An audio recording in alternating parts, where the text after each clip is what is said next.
বিসমিল্লাহির রহমানির রহিম। আজকে জুলাই আন্দোলনের তৃতীয় বর্ষপূর্তি উপলক্ষে আয়োজিত এই জেলার সমাবেশের সম্মানিত সভাপতি,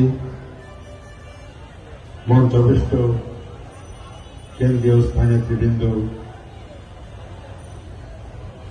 স্বাগত নারায়ণগঞ্জবাসী ভাইরা, আসসালামু আলাইকুম ওয়া রাহমাতুল্লাহি ওয়া বারাকাতুহু। আর কিছুক্ষণের মধ্যে আযান হয়ে যাবে, তাই আমাকে সংক্ষিপ্ত কথা বলতে হবে। প্রিয় ভাইরা আমার, এই জুলাই বিপ্লবে যারা শহীদ ছিলেন, তারা চেষ্টা করেছিলেন দেশকে নতুনভাবে স্বাধীন করার জন্য রক্ত দিয়ে, বঙ্গোত্তোলনের মাধ্যমে প্রায় ১,৫০০ আমার ভাইয়েরা রক্ত দিয়েছে।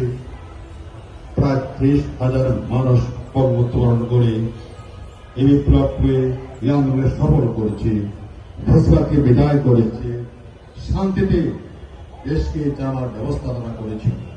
প্রিয় ভাইয়েরা আমার, আপনারা জানেন এই বছর ফেব্রুয়ারি মাসে গণভোট হয়েছিল। গণভোটের পক্ষে প্রায় ৭০% মানুষ ভোট দিয়েছে। তারা চেয়েছে দেশকে পুরনো কালচার বাদ দিয়ে দেশকে নতুনভাবে গড়ে তোলার ব্যবস্থা করা। তারা চেয়েছিল পুরনো রাজনীতি, সন্ত্রাসী রাজনীতি, চাঁদাবাজি রাজনীতি বন্ধ করে একটি সুন্দর সমৃদ্ধ রাজনীতি গড়ে তোলার ব্যবস্থা করা। কিন্তু আমরা দেখলাম যখন বিএনপি ক্ষমতায় আসলেন, বেবান ভুলে গেলেন। তার সঙ্গে দাঁড়িয়ে বললেন গণভোট একটি প্রতারণা, আফসোস, লজ্জা। যে গণভোটের পক্ষে আপনার কথা বলেছিলেন, আপনার হায়ার ভোট দেওয়ার কথা বলেছিলেন, আপনার কোন মুখে আসতে বলছেন এ প্রতারণা ছিল। যদি আমরা বলি আপনারা প্রতারণা করেছেন, মিথ্যা কথা বলে মানুষকে আহ্বান জানিয়েছেন গণভোটকে রায় দেওয়ার জন্য, আপনারা প্রতারণা করেছিলেন। যদি গণভোট প্রতারণা হয়ে থাকে আমরা বলবো জুলাই ফেব্রুয়ারি নির্বাচনের প্রতারণা ছিল। এই নির্বাচনের মাধ্যমে আপনারা জয়লাভ করেছেন। কাজে এক বুকের দুই কথা সাজিয়ে না। আফসোস আপনাদের জন্য। আজকে আপনারা দেখেছেন বিভিন্ন জায়গায় জুলাইদের সংগঠনকে, নেতৃবৃন্দকে আক্রমণ করা হয়েছে, তাদের মামলা দেওয়া হয়েছে। কিছু মামলা জানেন? চুরির মামলা, মোবাইল চুরির মামলা।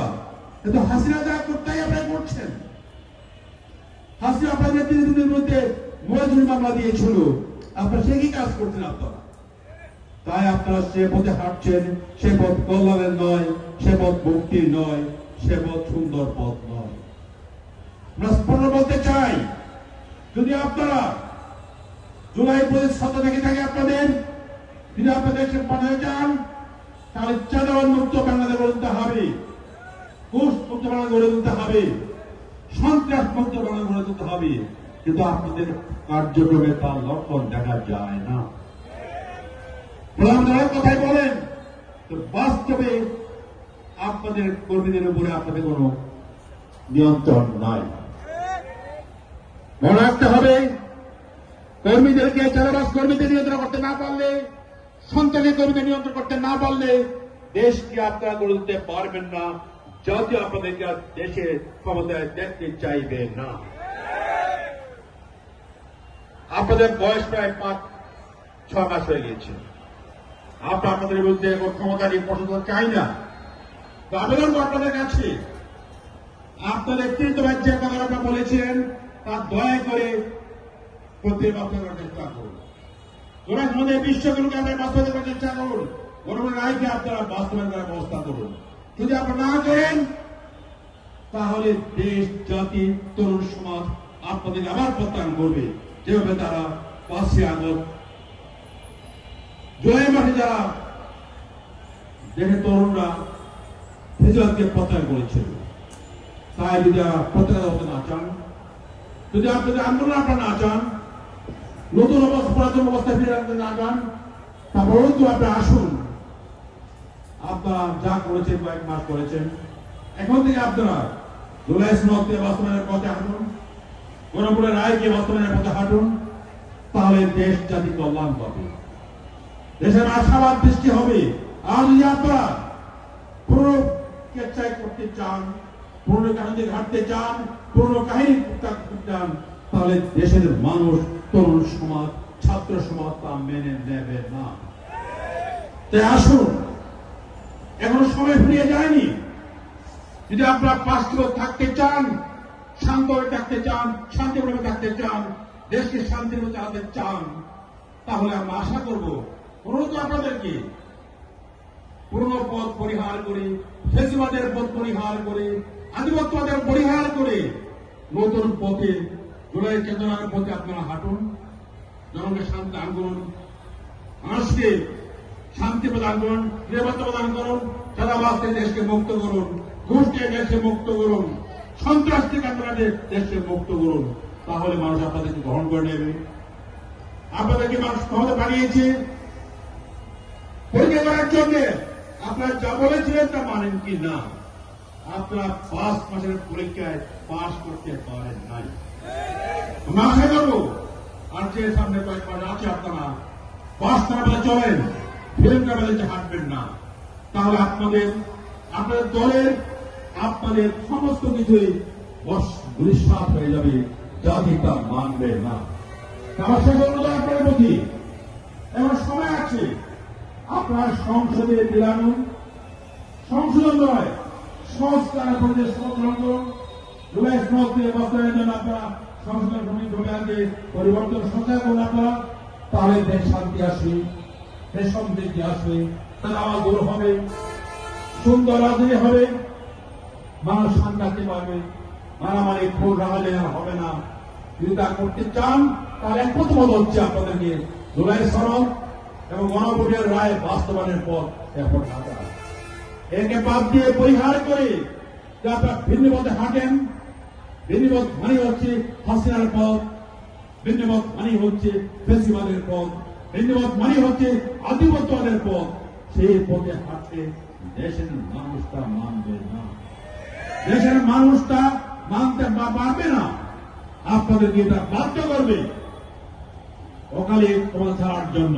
আমরা চাই না আপনারা 5 বছরের ক্ষমতা ছেড়ে দেন। আমরা চাই আপনারা ভালো পথে চলেন, ভালো পথে চলে আপনারা ক্ষমতা থাকার ব্যবস্থা করেন। আর যদি না করেন তাহলে দেশের সাধারণ ছাত্র সমাজ, সাধারণ যুব সমাজ, সাধারণ জনগণ আর পথে মেনে নেবে না। এগুলো একটা চেষ্টা করুন, জনগণের বাদ দেওয়ার চেষ্টা করুন। জনগণ কি চাই, কি তা চেয়েছিল, তাই জনগণের বিরুদ্ধে গিয়ে কোন দেশের কোন নায়ক টিকতে পারে নাই। তাই জনগণের পথে বিপক্ষে আপনারা চলার চেষ্টা করবেন না, জনগণকে ধোকার চেষ্টা করবেন না, মহৎ প্রধানের মাধ্যমে জনগণকে আপনারা কন্ডিস করতে পারবেন না।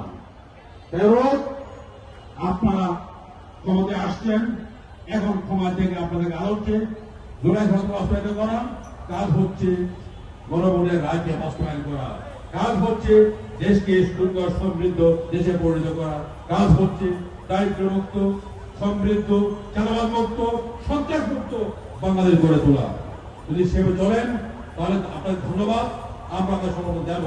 যদি সেভাবে না করতে চান তাহলে জাতি আপনাদেরকে ক্ষমা করবে না, বিশ্বের কাছে ওদের জন্য আপনাদেরকে কাতরাতারা করবে ইনশাআল্লাহ।